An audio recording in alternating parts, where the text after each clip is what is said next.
nossa aula de Cosmovisão é um oferecimento aí da Escola de Aprendizagem Teológica Paraíso. E esta aula faz parte do nosso módulo de Antropologia. Então, os alunos de Antropologia já estão, já iniciaram os estudos. Essa é a nossa quinta aula de Antropologia. E nós vimos no nosso último encontro sobre a questão dos ídolos do coração. E hoje nós vamos ver, com a graça do nosso bondoso Deus, a questão aí de cosmovisão. Gostaria que você parasse um pouco e nós vamos orar, vamos falar com Deus nesse momento. Vamos pedir a graça do nosso bondoso Deus para esse tempo nosso aqui. Eu vou pedir a Eliane, que está aqui conosco, para fazer essa oração. Por favor, Eliane. Boa noite a todos. Senhor nosso Deus, nós te agradecemos, Senhor, por este momento, por essa oportunidade de estarmos aqui, Senhor. Pelo Senhor ter nos conduzido até aqui, Senhor.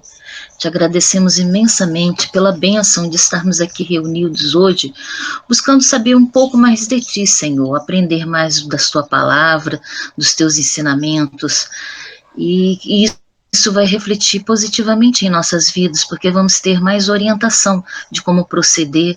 E agora nessa aula, por exemplo, de cosmovisão, como é interessante a gente estudar essas visões de um mundo que o mundo nos oferece, mas nós que te seguimos, que estamos contigo nessa caminhada, sabemos que há uma única verdade, Senhor, Cristo, a nossa verdade. E é por isso que nós o louvamos e agradecemos por este momento. Que o Senhor esteja a nos abençoar, a nos iluminar, abrindo nossas mentes para aprendermos tudo que for falado aqui, que tudo é para a tua honra e glória. Amém. Amém. Bom, nós vamos ver hoje sobre a questão da cosmovisão. E uma das coisas que a gente precisa começar pensando aqui em nossa aula é justamente a questão da alienação ou secularização, que é um dos caminhos que a igreja pode seguir e não há como ela se isentar disso. Então, alienação é quando a igreja simplesmente não consegue se conectar com as coisas que estão acontecendo, com o mundo, como ele está acontecendo, com a sua evolução. Ou secularização, quando o mundo entra dentro da igreja. E como o mundo pode entrar dentro da igreja, né? Como as coisas vão perdendo o sentido original das Escrituras. Isso acontece quando nós começamos a nos deixar levar, quando nós somos levados pelas circunstâncias, pelas influências que o mundo vem trazendo, e a nossa cosmovisão vai mudando de forma muito lenta. E aí a gente fala de cosmovisão. O que é cosmovisão? A primeira ocorrência de cosmovisão é muito recente, né? 1970, no livro do Immanuel Kant.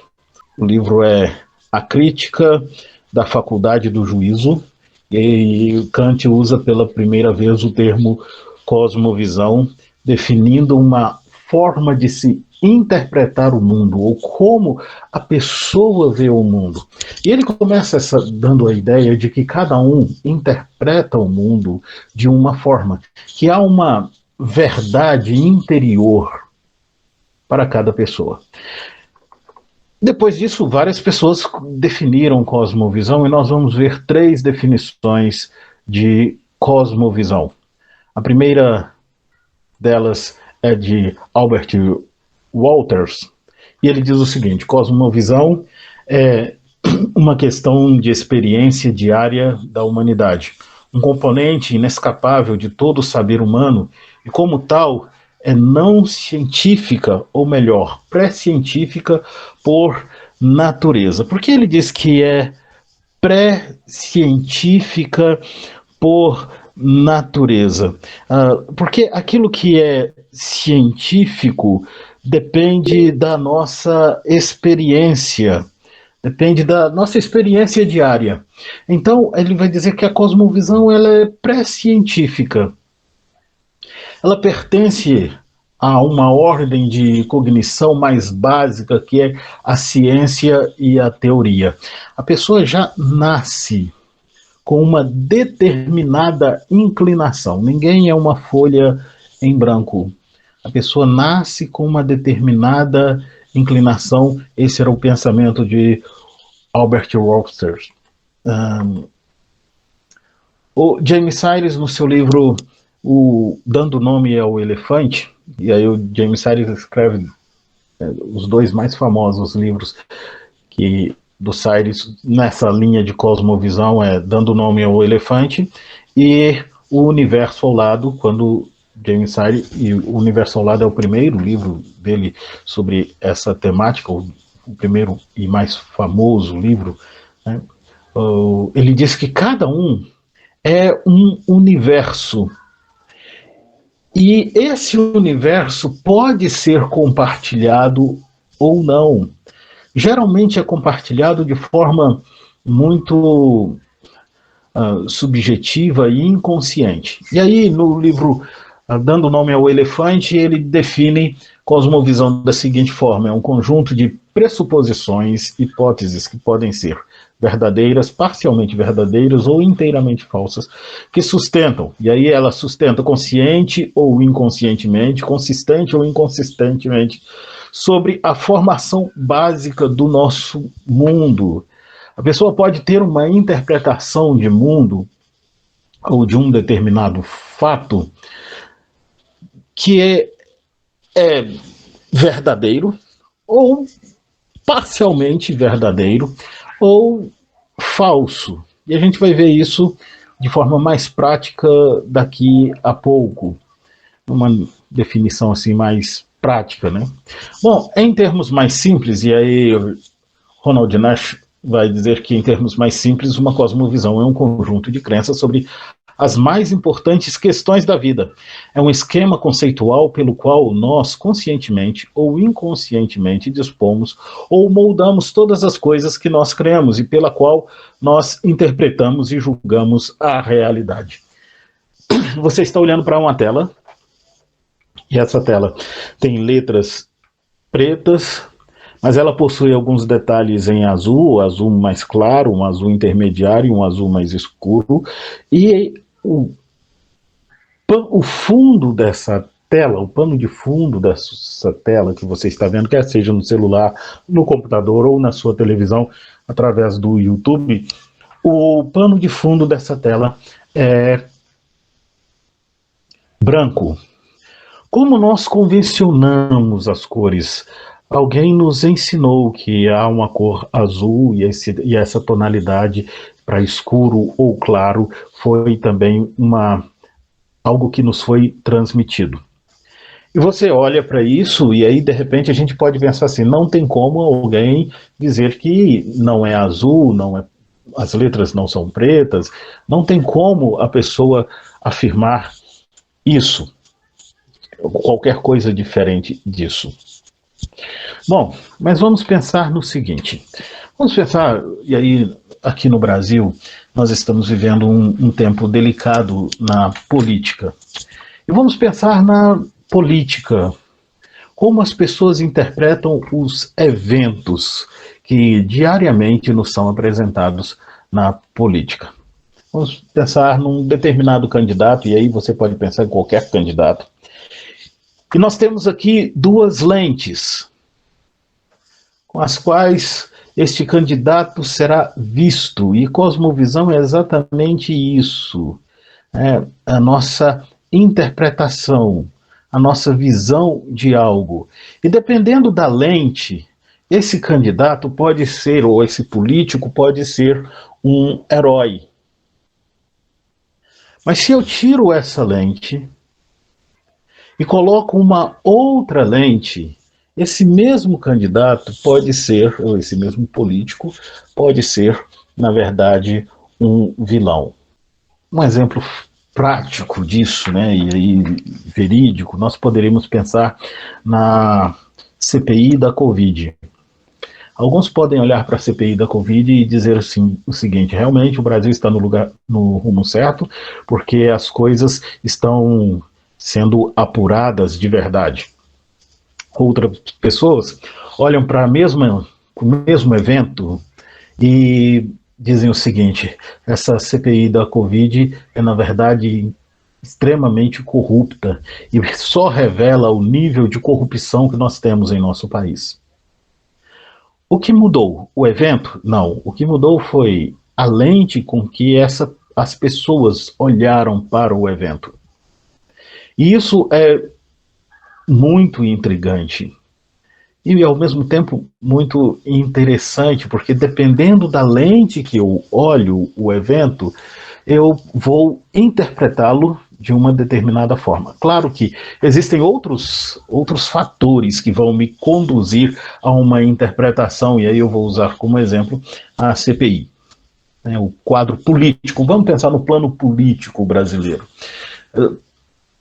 De repente, o meu acesso à informação, aquele que é um instrumento mediador que me transmite uma determinada informação, ele pode ser um instrumento que apresenta parte de um todo, e eu não tenho a compreensão de um todo, e aí a minha lente será moldada pela parte que eu tenho em informação dela, ou a parte que eu estou vendo.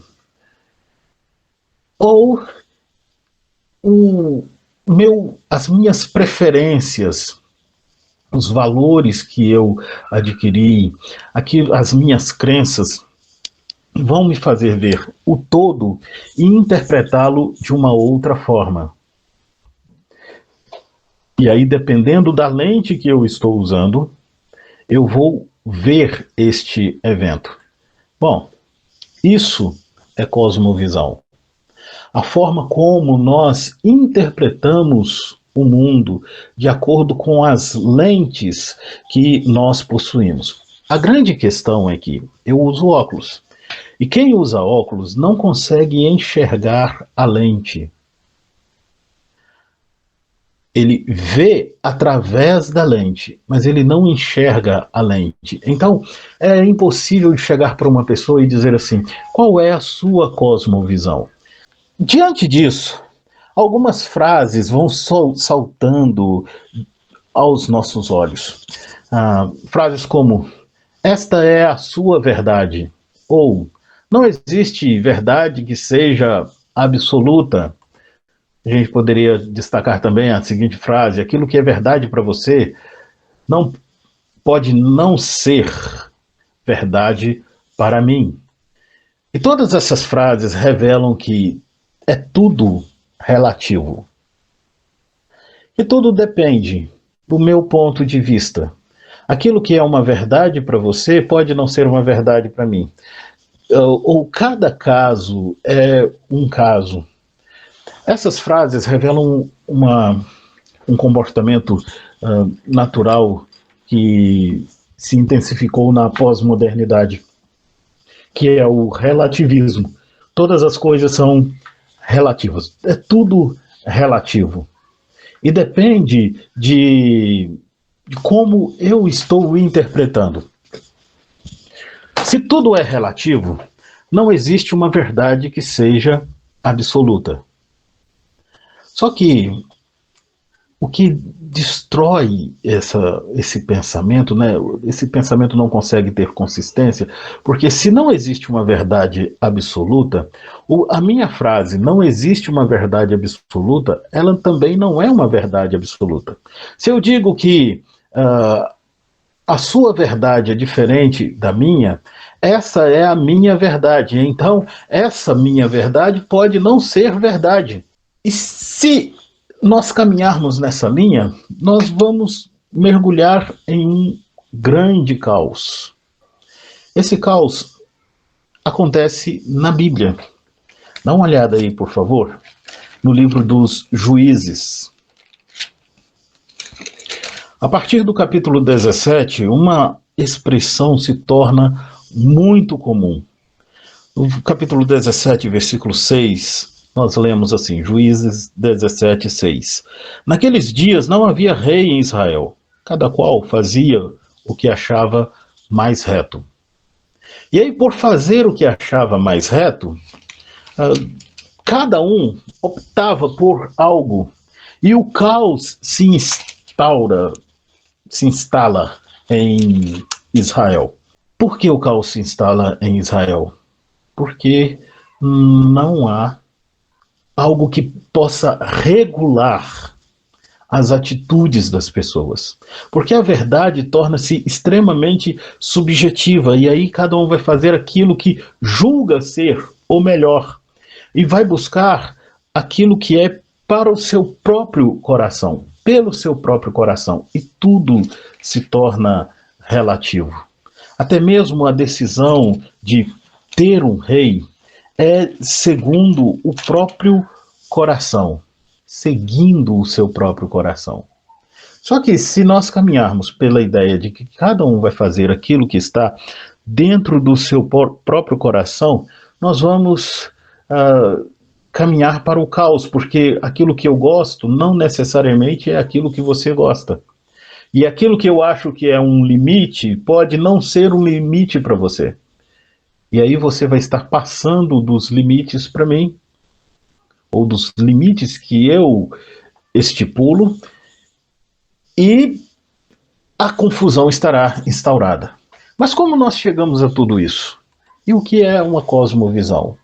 Bom, vamos pensar na criação, e a dinâmica do coração lá no momento da criação. Quando Deus criou o mundo, ele cria esse mundo perfeito.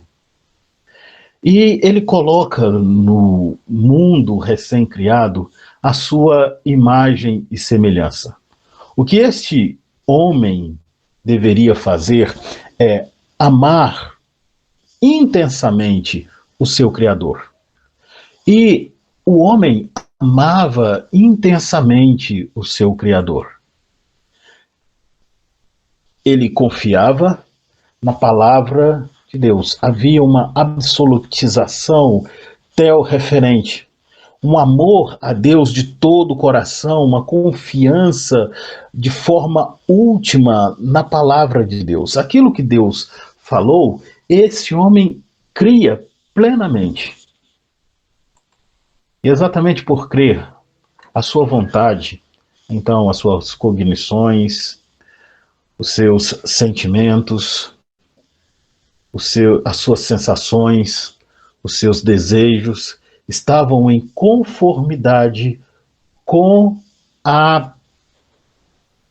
que era a vontade do seu Criador. O amor deste homem era dedicado e voltado exclusivamente para o seu Criador. E ele então vivia em perfeita harmonia. Nós podemos perceber isso lá em Gênesis, no capítulo 2. Esse homem vive em grande harmonia, a ponto de, no versículo 25 de Gênesis 2, o autor dizer assim: ora, um e o outro, o homem e sua mulher, estavam nus e não se envergonhavam. Eu gosto muito da palavra nu aqui, do versículo 25 do capítulo 2, porque em hebraico é aram, que é estar completamente despido, não só de roupa, mas um estava vivendo em perfeita harmonia com o outro, sem uma sagacidade, sem algo que pudesse impedir o relacionamento pleno do homem com a sua mulher. Diferente do que acontece a partir do capítulo 3. Porque no capítulo 3, nós temos aqui essa quebra da harmonia. O homem consegue viver em harmonia, e aí vamos pensar nesse ponto aqui, né, no olho, como o coração do homem, ou o centro das suas emoções. Porque o seu amor último era a Deus e a sua confiança era na palavra de Deus. Qual era a lente que o homem usava para interpretar todos os eventos ou o mundo que estava a seu redor? A palavra de Deus. Dá uma olhada aí no capítulo 3 de Gênesis. A partir do versículo 1 nós lemos assim: Mas a serpente, mais sagaz de todos os animais selváticos que o Senhor Deus tinha feito, disse à mulher: É assim que Deus disse: Não comereis de toda a árvore do jardim? Respondeu-lhe a mulher: Do fruto da árvore do jardim podemos comer, mas do fruto da árvore que está no meio do jardim, disse Deus: Dele não comereis, nem tocareis nele, para que não morrais. O que essa mulher acredita? Ela acredita que se ela comer daquele fruto, ela vai morrer. A morte será uma realidade para essa mulher. Mas como ela sabe que vai morrer se ela comer do fruto? Porque Deus disse. Olha o que ela diz no versículo 3.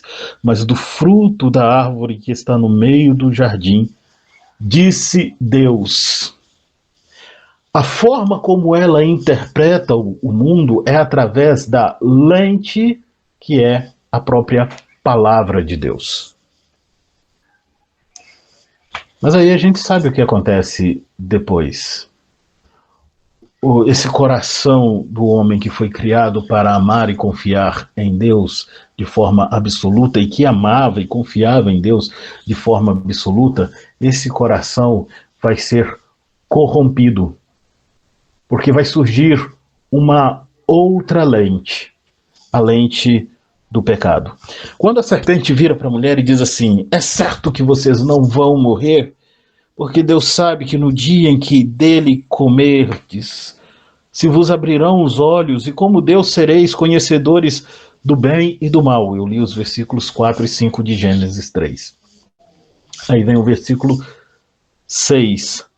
Vendo a mulher que a árvore era boa para se comer, agradável aos olhos e árvore desejável para dar entendimento, tomou-lhe do fruto e comeu, e lhe deu também ao marido, e ele comeu. A partir daquele momento, a mulher olha para aquela árvore não como algo que mata, mas ela vê o fruto como algo bom. E uma vez aquele fruto sendo bom, ele é agradável, ele é desejável. E aquele fruto vai fazer com que eles sejam mais parecidos com Deus. A grande questão é que Deus já havia feito esse homem à sua imagem e semelhança, mas esse homem se deixa levar pelo que há em seu próprio coração. Dá uma olhada em Jeremias, capítulo 17, o versículo 9, que vai dizer: enganoso é o coração, mais do que todas as coisas, e desesperadamente corrupto, quem o conhecerá? Quem pode conhecer o coração? O coração é enganoso. Por que o coração é enganoso? O coração é enganoso por causa da lente do pecado que torna esse homem míope. E aí, então, por causa da lente do pecado, ele vai interpretar todas as coisas pelo crivo da lente do pecado. E essa é só a primeira lente, porque ao longo da vida outras lentes são adicionadas e todas elas manchadas pelo pecado que habita no coração deste homem. Por isso, aí mesmo em Jeremias 17, o versículo 5 vai dizer assim: assim diz o Senhor, maldito o homem que confia no homem, faz da carne mortal o seu braço e aparta o seu coração do Senhor. Muitas vezes nós lemos esse texto e pensamos assim: é maldito o homem que confia no outro. Mas não, o que o texto está nos dizendo é: maldito o homem que confia em si mesmo, o homem que confia no seu próprio coração, porque o coração está longe, está distante do Senhor, e ele vê todas as coisas através da lente do pecado, o que torna a sua interpretação do mundo em algo extremamente mal, extremamente ruim. Dá uma olhada lá em Romanos capítulo 7. Romanos 7, quando o nosso irmão Paulo vai tratar daquilo que há no coração. Romanos 7, a partir do versículo 15, nós lemos assim: porque nem mesmo compreendo o meu próprio modo de agir, pois não faço o que prefiro, e sim o que detesto. Ora, se faço o que não quero, consinto com a lei que é boa. Neste caso, quem faz isto já não sou eu, mas o pecado que habita em mim. Porque eu sei que em mim, isto é, na minha carne, não habita bem nenhum, pois o querer o bem está em mim, não porém o efetuá-lo. Porque não faço o bem que prefiro, mas o mal que não quero, esse faço. Mas se eu faço o que não quero, já não sou eu quem faz, e sim o pecado que habita em mim. Então, ao querer fazer o bem, encontro a lei que o mal reside em mim.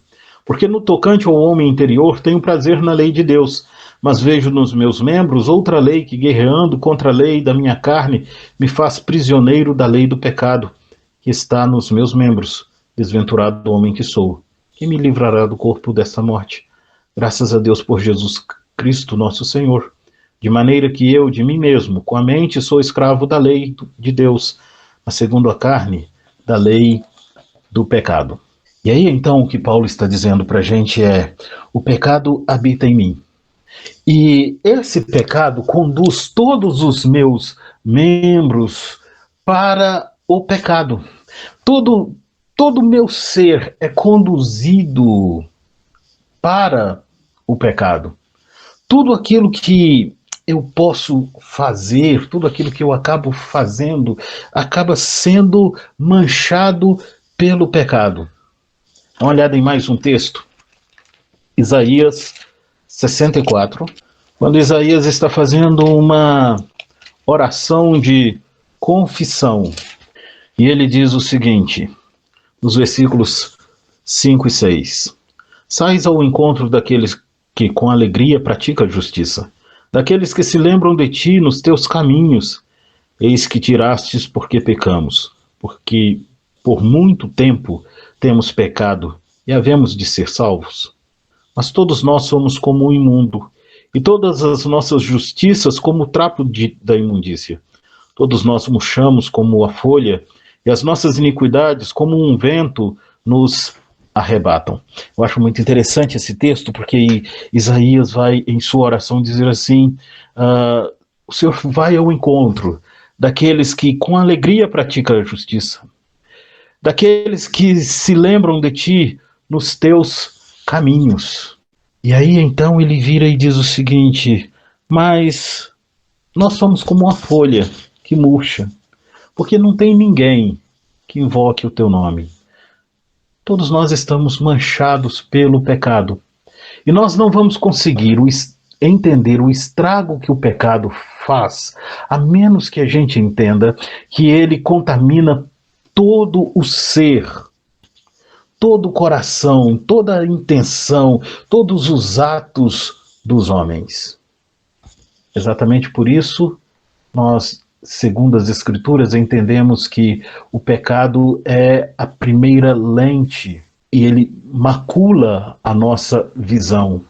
E aí, então, o amor absoluto que deveria ser destinado a Deus torna-se ao eu, ao meu prazer. E todos os pecados são praticados porque o eu é dominante. Vamos pensar no seguinte: porque uma pessoa que tem condições financeiras, não que o fato de não ter condição justifique, mas uma pessoa que tem uma boa condição financeira, ainda assim comete crimes de furto, de roubo. Por que disso? Porque ele está buscando uma satisfação para o seu próprio eu, para o seu próprio prazer. Porque um homem casado deixa sua esposa e comete adultério? Porque ele está buscando um prazer pessoal. Ele está buscando o seu próprio prazer. E isso é uma idolatria. O principal ídolo do coração é o ego. E quando o eu toma o lugar de Cristo, então a incredulidade toma o coração. Por que o casal comeu do fruto do conhecimento do bem e do mal? Porque eles queriam, e aí veja o ego tomando conta, eles queriam ser como Deus. Ser a semelhança do Criador não era bom o suficiente. O casal queria ser como Deus. E nós estamos pensando aí numa dimensão espiritual, porque o homem é, na realidade, um ser completamente espiritual. E aí, então, como fica o coração deste homem, uma vez que a primeira lente é a lente do pecado? Esse homem passa a amar a si mesmo.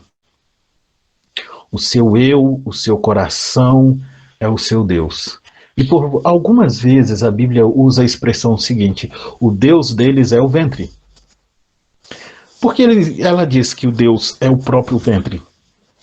Porque o ser humano, uma vez que ele abandona Deus, ele olha para si mesmo como a pessoa, o ser mais importante do universo. E aí, então, o seu amor, que deveria ser dedicado a Deus, torna-se a coisas criadas, ao ídolo do seu coração. O que promove uma emancipação de Deus, um romper das cadeias, dos laços de Deus. Dá uma olhada aí no Salmo 2, que retrata bem esta realidade. De 1 a 3, diz assim: por que se enfurecem os gentios e os povos imaginam coisas vãs? Os reis da terra se levantam e os príncipes conspiram contra o Senhor e contra o seu ungido, dizendo: rompamos os seus laços e sacudamos de nós as suas algemas. É uma emancipação de Deus. O que eu quero é que Deus esteja longe, que Deus esteja ausente. Não é essa a base de todo o ateísmo. Porque o que é o ateísmo? O ateísmo é a negação da existência de Deus, ou de um Deus que seja pessoal, porque eu não quero ter nenhum compromisso com Ele, eu não quero que Ele me julgue de alguma forma. E aí, nós temos, então, a questão do ateísmo. Porque eu não quero ser julgado por esse Deus. Eu não quero que esse Deus julgue a minha vida. Eu quero ser livre, completamente emancipado desse Deus. Eu não posso ser uma figura controlada por este Deus. E aí, então, o resultado disso é que as vontades, né, cognições, sensações e sentimentos deste homem caminham na contramão da vontade de Deus. E aí tudo aquilo que ele vai ver está caminhando nessa direção, contra essa vontade desse Deus. E isso gera, então, uma desarmonia, um distúrbio social. O homem que foi criado para viver em perfeita harmonia com o meio em que ele foi criado, com a criação de Deus, ele, por causa do pecado, esse homem, então, conhece essa desarmonia, ele gera essa desarmonia. Vamos ver isso? Gênesis capítulo 9. Dê uma olhada aí em sua Bíblia. Gênesis capítulo 9. É o texto depois do dilúvio, quando Noé desce da arca. E eu acho interessante porque o capítulo 8 termina com Noé prestando o seu culto a Deus. E é o culto de um coração voltado para Deus. Um homem que durante um ano em que ele esteve na arca, e mesmo antes de entrar na arca, porque Noé separa, antes de entrar na arca, animais para o sacrifício, porque ele acredita que Deus vai tirá-lo daquela arca, Deus vai salvá-lo do dilúvio e ele não vai viver o resto dos seus dias ali na arca. Então ele prepara um culto a esse Deus. E aí o capítulo 9 vai começar com Deus abençoando este homem, mas olha só a fala de Deus para esse homem no versículo 2. Pavor e medo de vós virão sobre todos os animais da terra e sobre todas as aves dos céus. Tudo que se move sobre a terra e todos os peixes do mar, nas vossas mãos vos serão entregues. Esse homem, então, perde a harmonia que ele possuía, que ele tinha outrora com a criação, porque ele vivia em perfeita harmonia. No capítulo 2 de Gênesis, é esse homem que vai dar nome a todos os animais, vivendo em harmonia com eles. Mas agora, como o seu amor está voltado para si mesmo, essa harmonia é rompida. E aí, então, até agora nós falamos sobre essa dimensão espiritual onde o pecado é a primeira lente. Mas ele não é a única lente. A criança ela nasce em uma família. E então os valores, as crenças, as certezas, as ideias, os ideais da família são transmitidos consciente e inconscientemente, consistente e inconsistentemente para essa criança. E isso vai formando, e é mais uma lente através da qual ela vai interpretar o mundo. Mas a criança não fica dentro de casa a vida inteira. Ela sai e aí ela encontra na escola os valores, crenças, certezas, ideias. Ela encontra nos amigos valores, crenças, certezas e ideias. E aí essas lentes são adicionadas e cada vez que uma nova lente é adicionada, a forma de se interpretar, ela sofre alterações, de forma bem prática.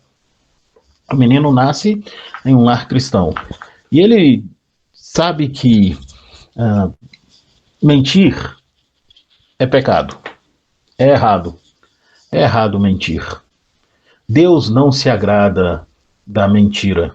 E aí, então, esse menino vai se envolver com os seus coleguinhas. E os seus coleguinhas, e um dos seus coleguinhas, mente. E toda vez que ele mente, ele se dá bem. E esse menino, então, é influenciado por isso. Quem tem filho sabe que você coloca a criança na escola e essa criança volta com algumas palavras no seu vocabulário que não foram ensinadas em casa e nem foram ensinadas em sala de aula. Mas no seu relacionamento com seus colegas, na sociedade, ela, então, traz para sua casa algumas palavras, alguns vocábulos que não foram ensinados em casa. E alguns deles vão na contramão da cultura familiar, mas é a cultura social. Além disso, tem hoje os youtubers, né, os influenciadores digitais, que realmente cumprem o seu papel de influenciar essas crianças, adolescentes, jovens e até mesmo adultos. Então, se a dimensão espiritual já vem manchada pelo pecado, há uma dimensão psicossocial também que é modificada através do convívio com pessoas, com aquilo que se vai aprendendo ao longo do tempo, com aquilo que se vai vendo ao longo do tempo. E aí nós podemos pensar da seguinte forma: tem o coração, e desse coração provém, então, vontade, razão, fé e sentimento. Dá uma olhada lá em Provérbios, capítulo 4, o versículo 24. Provérbios 4, 24. Quando o sábio diz assim: desvia de ti a falsidade da boca e afasta de ti a perversidade dos lábios. No versículo 25 também: os teus olhos olhem direito e as tuas pálpebras diretamente diante de ti. O sábio está dizendo: olha, vocês precisam desviar o olhar, vocês precisam mudar a forma, porque desse coração já vem manchado pelo pecado, e isso precisa ser trabalhado no indivíduo. Aí, além dessa influência interna, existe a influência externa: a cultura, a filosofia, a política, a ciência, o dia a dia, as artes e tantas outras influências que vão manchando, né, que vão modificando a forma de se ver e de se interpretar o mundo. Tá, mas essa cosmovisão, ela é apenas individual? Não, essa cosmovisão é familiar. Dentro de um determinado grupo, um núcleo familiar, haverá, então, a cosmovisão do indivíduo, que é algo extremamente pessoal e que cada um tem a sua própria cosmovisão, mas há também a cosmovisão do núcleo familiar, a forma de se interpretar o mundo que é própria daquela família. É por isso que você vê aí famílias, por exemplo, que os pais não têm nenhum problema em deixar os filhos com a tia para que ela tome conta enquanto eles saem para passear. Não estou dizendo nem que é certo nem que é errado isso. Por outro lado, você tem uma outra família que também tem os tios, mas os pais não têm nenhuma facilidade, eles não conseguem deixar os filhos com os tios, os seus filhos com os tios. Por quê? Porque é uma forma de interpretação particular daquela família. Mas não apenas o núcleo familiar próximo, as várias famílias que formam um grupo específico, uma sociedade específica, este próprio grupo também vai ter a sua forma particular de interpretar o mundo. E aí, depois deste grupo, nós temos ainda um grupo maior, que é o grupo de uma determinada região, de uma cidade, de um estado, de um país, até a gente chegar no grupo que é continental e até mesmo uma cosmovisão mundial. Mas tudo parte de algo específico de um indivíduo. Porque existem coisas, características que são bem particulares de cada um. E a forma como cada um interpreta o mundo. Tá.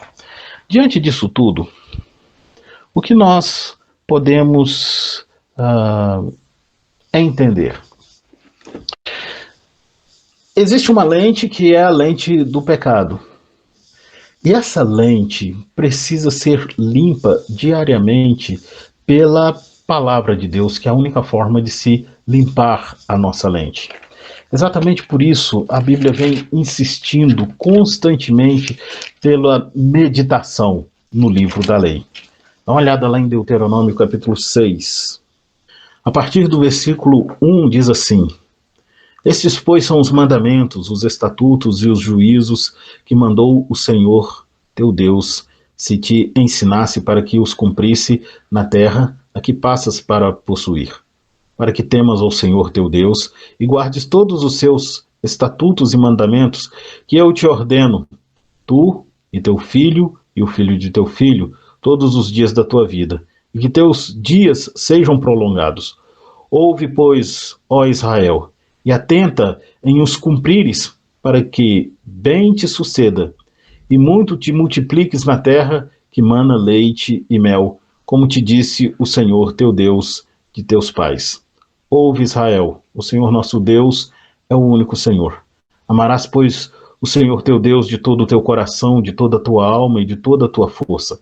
Estas palavras que hoje te ordeno estarão no teu coração.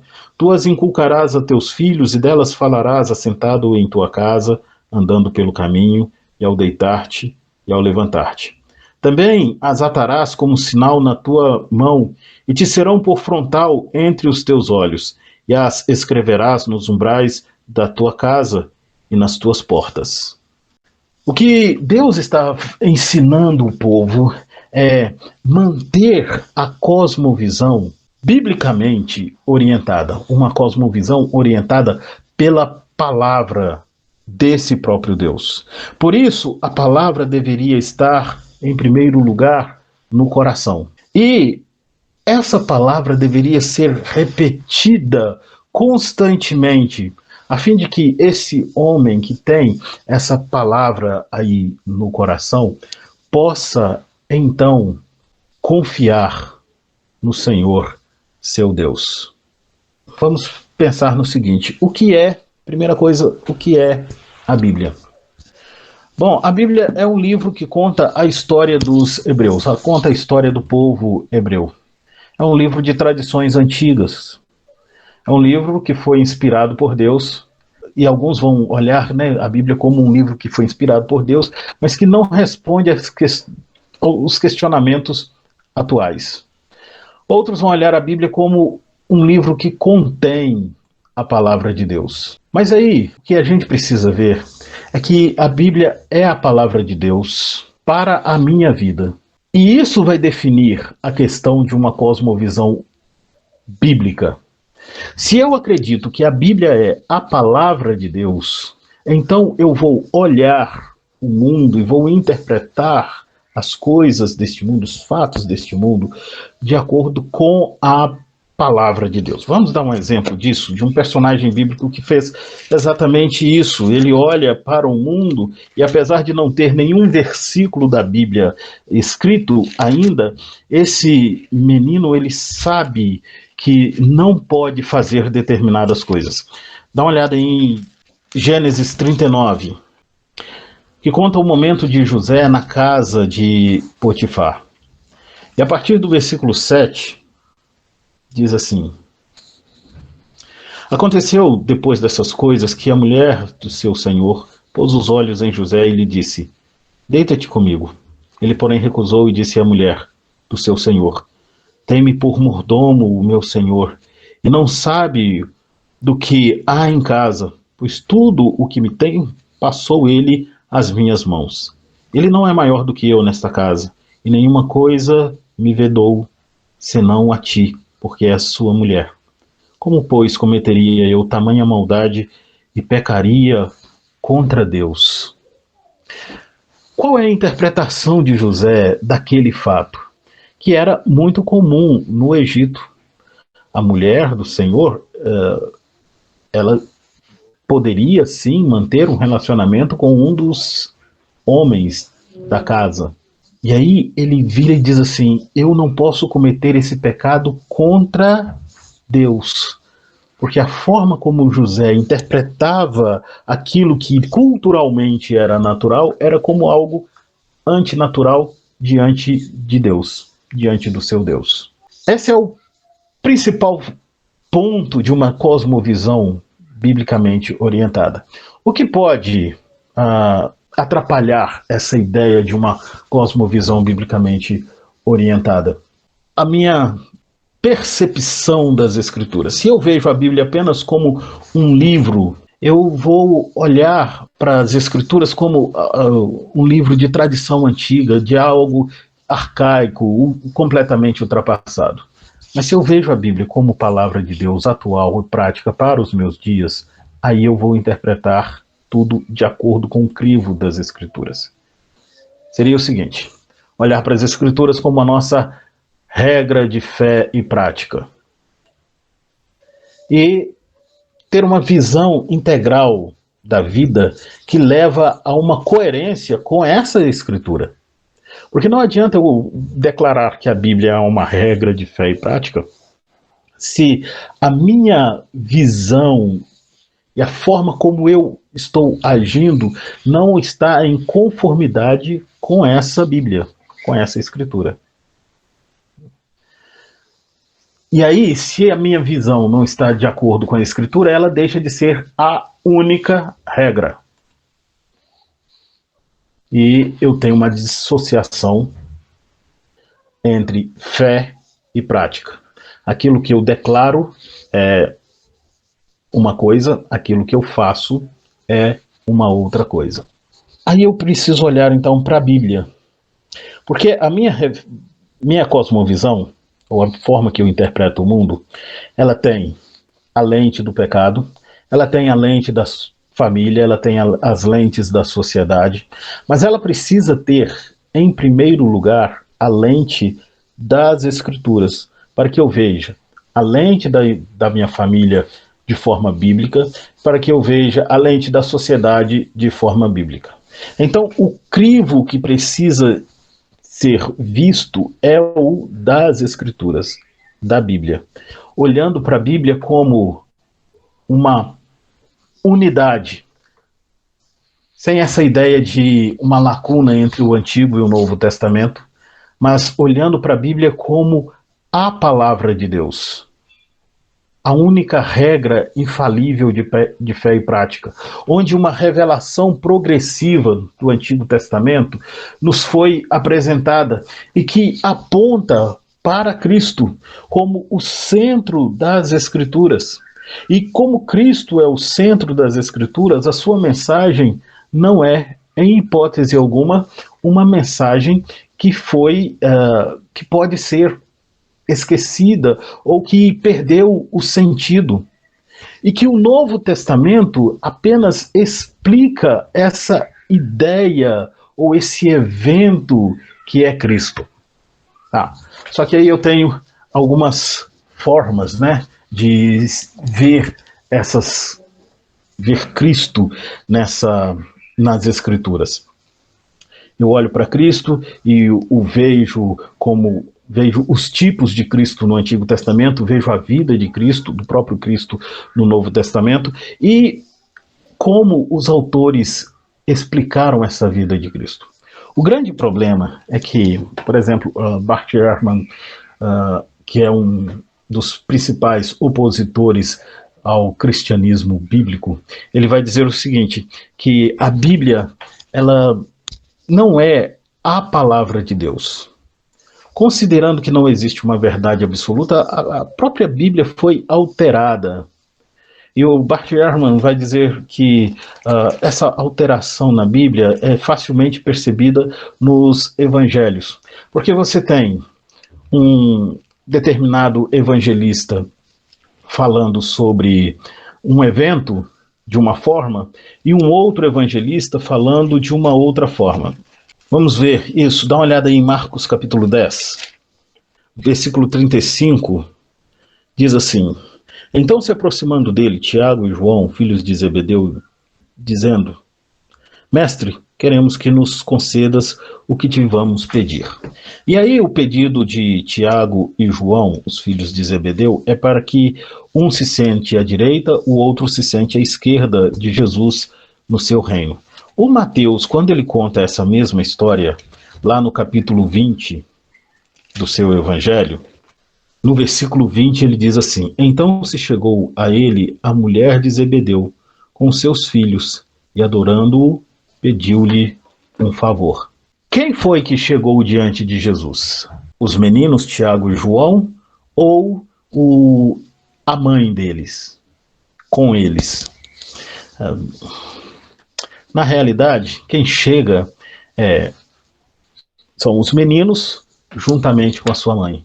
O pedido é feito por todos eles, para que um se sente à direita e o outro se sente à esquerda de Jesus no seu reino. Não há aqui um erro na história. O que há aqui é uma visão de Marcos, e Marcos destaca os meninos, e Mateus destacando a mãe dos meninos, e ele diz, ela chega juntamente com seus filhos. Uma outra questão que o Bart Ehrman vai levantar é a questão das variantes textuais. O Novo Testamento possui cerca de 140 mil palavras, e aí olhando só para o Novo Testamento. Destas 140 mil palavras, no Novo Testamento, nós temos cerca de 500 mil variantes textuais. O que isso implica? Isso implica no seguinte: nós temos mais variantes textuais do que palavras no Novo Testamento. Mais do triplo de variantes textuais do que palavras no Novo Testamento. Então, a Bíblia não seria confiável por causa disso? Não, porque dessas 500 mil variantes, né? O que é uma variante textual? Variante textual é quando um manuscrito apresenta o nome de uma forma, ou algo, ele contém alguma coisa que não contém em outro manuscrito, ou quando ele apresenta algo diferente do outro manuscrito. Por exemplo, quando Mateus fala de um evento e um outro manuscrito do próprio Mateus apresenta aquele evento omitindo algumas partes. Lembrando que não havia imprensa, né, e não tinha o papel, eles escreviam em pergaminho, e os pergaminhos precisavam ser recopiados. Então, a cada momento havia alguém que copiava novamente os manuscritos, ou um grupo que copiava novamente os manuscritos, que no Novo Testamento nos é apresentado com o nome de os escribas, né, que eram aqueles que recopiavam as escrituras, para manter viva as escrituras. E quando um copista cometia o erro de esquecer uma palavra, ou de deixar uma palavra, ou de deixar uma letra, ou modificar uma letra, isso é chamado de variante textual.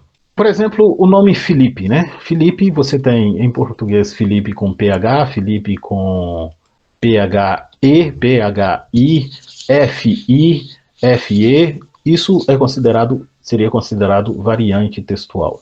Dessas 500 mil variantes que nós temos no Novo Testamento, nós não temos que sejam realmente relevantes, nem 0,2% de variantes que podem mudar o texto em si. Então, a confiabilidade das Escrituras é cerca de 99,8%. Apesar do grande número de variantes, a confiabilidade da Bíblia é cerca de 99,8%. A confiabilidade do segundo texto, né, onde há um maior número de manuscritos, que são as Ilíadas de Homero, é de cerca de 17%.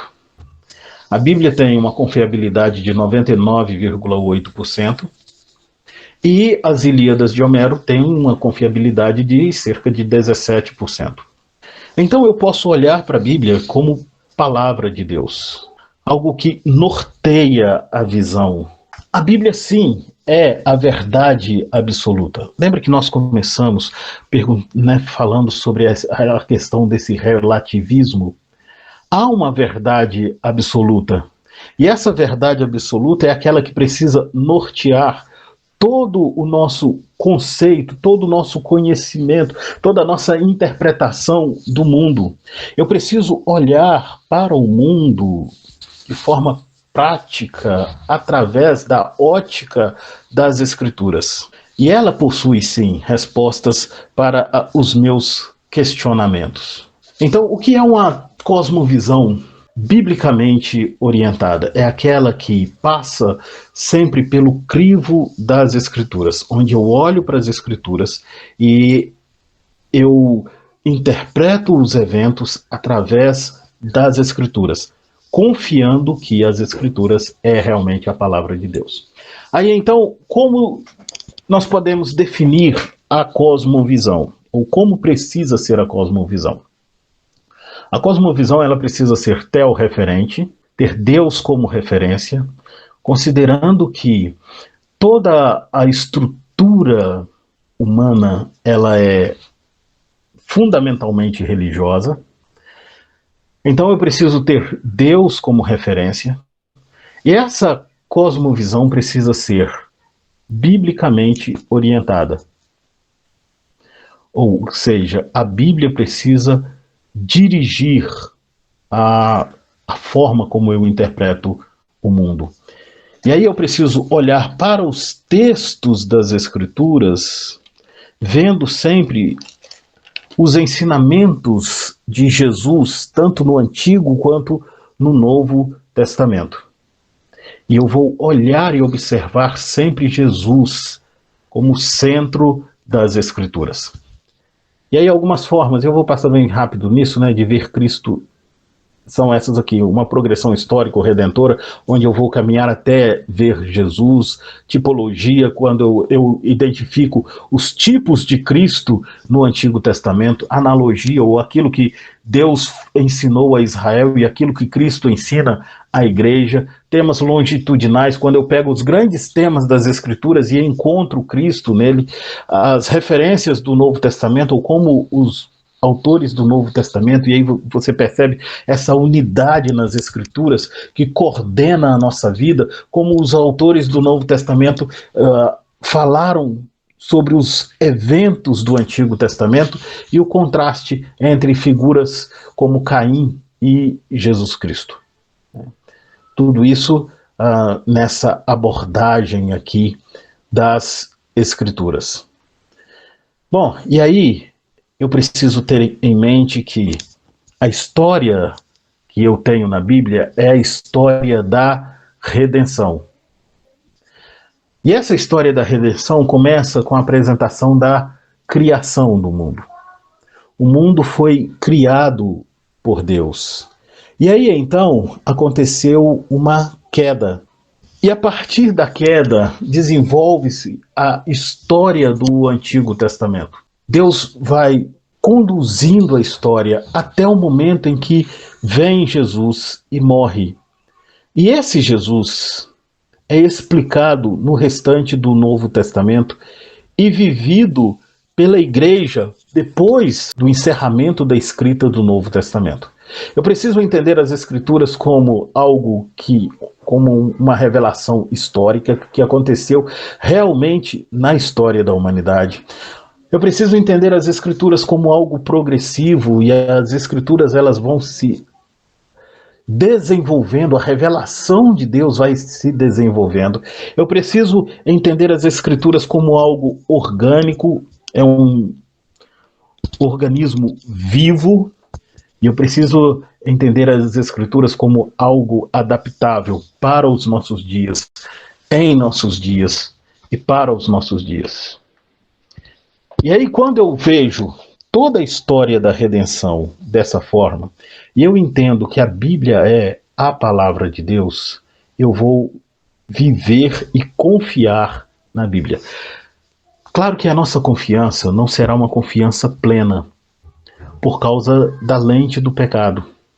Mas a cada dia em que eu mergulho nas Escrituras, as Escrituras vão moldando a minha forma de ver e de interpretar o mundo. E aí, então, a orientação lá de Deuteronômio 6 faz muito sentido. As palavras que hoje te ordeno, elas vão estar no seu coração. E elas precisam estar realmente no coração. O que é uma cosmovisão teorreferente, biblicamente orientada. É aquela que tem Deus como referência e aquela em que eu acredito na Bíblia. Tá, se eu não acredito na Bíblia como palavra de Deus plena, inerrante, eficaz, aí então eu não tenho como ter uma cosmovisão que é o referente biblicamente orientada. Diante disso, para a gente já caminhar para uma conclusão aqui, nós falamos sobre esse relativismo, onde não existe um absoluto, um pressuposto absoluto. O que a Bíblia vai mostrar é que há sim um pressuposto absoluto. E esse pressuposto absoluto é a palavra de Deus. E ela é o centro que deve moldar as nossas atitudes e a forma como nós vemos o mundo ao nosso redor. Como nós percebemos esse mundo que está ao nosso redor. Como nós entendemos o mundo ao nosso redor, tendo Deus como referência. Concluindo aqui, como uma cosmovisão é formada? Uma cosmovisão, ela pode ser moldada, ela pode ser transformada, ela pode ser mudada. Isso demanda tempo, e existem os influenciadores dessa cosmovisão, que podem moldar a cosmovisão. Os meios de comunicação são influenciadores que mudam a cosmovisão. A cultura, ela vai sendo moldada com o tempo. O que nós precisamos fazer, e a gente tem percebido essa mudança, e muitas vezes nós ficamos escandalizados com as mudanças que estão acontecendo, o que nós podemos fazer? O que nós podemos fazer diante das mudanças que estão acontecendo é moldar a nossa mente de acordo com a palavra de Deus. O quanto mais você estudar a Bíblia, o quanto mais você meditar, gastar tempo nas Escrituras, você vai moldando a sua mente, a sua visão, às palavras, às Escrituras. Por isso o salmista, lá no Salmo 119, vai dizer o seguinte: guarda o Senhor a tua palavra no coração para não pecar contra ti.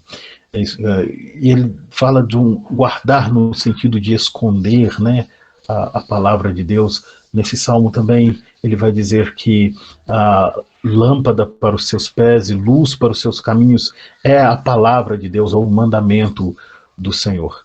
O quanto mais essa palavra tomar forma em nós, mais nós vamos olhar o mundo através da ótica das Escrituras. O quanto mais nos afastarmos da palavra de Deus, menos nós vamos conseguir enxergar esse mundo pela ótica das Escrituras. Que Deus nos conceda a graça de olhar para o mundo através da ótica da palavra de Deus. Pamela? Ei, pastor, aqui no YouTube, deixa eu só tirar meu eco aqui, só um minutinho. Aqui no YouTube, a Eliette falou que, eu perguntei se alguém tinha alguma dúvida, né? E a Eliette falou que tá tão bem explicado que não tem dúvida nenhuma. Então é praticamente um elogio aqui da nossa amiga Eliette, obrigada por estar participando. E também o nosso amigo Sérgio Eduardo tem uma pergunta aqui sobre o percentual citado é referente ao número de manuscritos e a sua fidelidade? Jogo essa pergunta aí para você, pastor. Sim, é referente ao número de manuscritos e a sua fidelidade. Como é que as pessoas chegam, né? Como é que existe uma ciência que estuda isso, que é chamada de crítica textual, que não é uma ciência que estuda apenas os manuscritos sagrados, né, os manuscritos da Bíblia. Estuda todos os manuscritos do Novo Testamento, eles se espalharam pela igreja, e aí é como se eu escrevesse uma carta aqui, e daqui a 10 anos o Francisco pegasse essa carta e fosse copiar essa carta. Daqui a mais 10 anos, 10 anos depois, e aí já seriam 20 anos depois da escrita original, alguém fosse escrever novamente essa carta, pegasse e fosse copiar essa carta.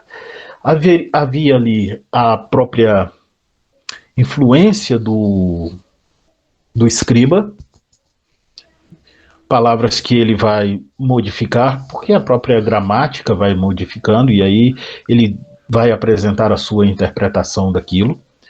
Há também a questão de como o texto é muito longo e os manuscritos se deterioravam muito rápido, alguns buracos, literalmente buracos, surgiam.